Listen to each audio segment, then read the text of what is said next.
magkaka-stockings tayo dyan, may dalawang dahilan. Kasi una, kapag umuulan, ang lamig ng hangin dyan. Tapos, pag tumalsik pa yung tubig sa binti mo, basta iba yung lamig niya. Hindi ko ma-explain, basta kailangan ko maglagay ng stockings or parang manipis na leggings.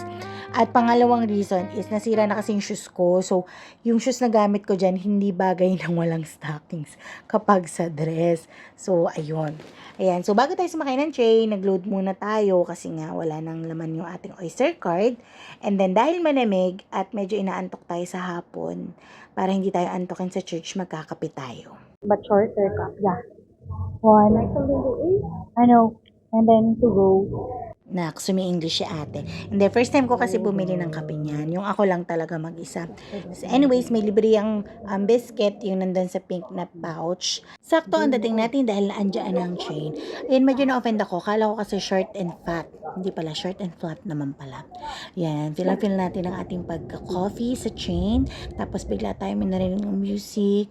Nag-imo tayo. Anyways, nasa Clapham Junction na tayo. As you can see, maulan pa rin.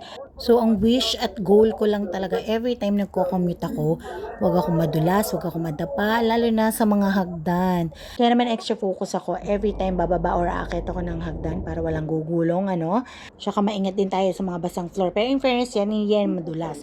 Pero knowing myself, kahit patag na daan, bigla na lang ako nadadapa. So, chinecheck ko lang yung sarili ko dyan kung maayos pa ba ako kasi nabasa yung buhok ko.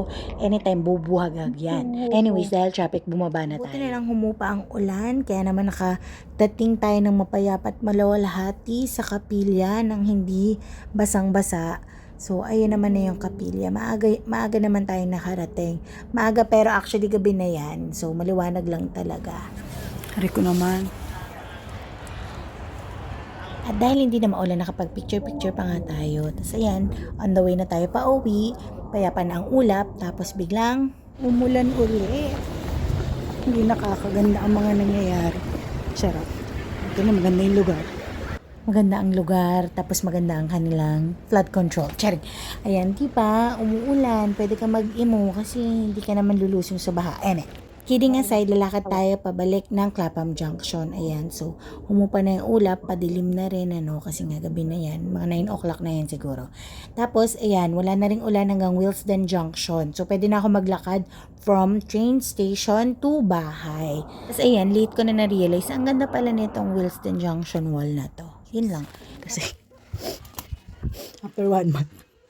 Yeah, ang haba ng nilakad ko, pinapawisan ako at saya.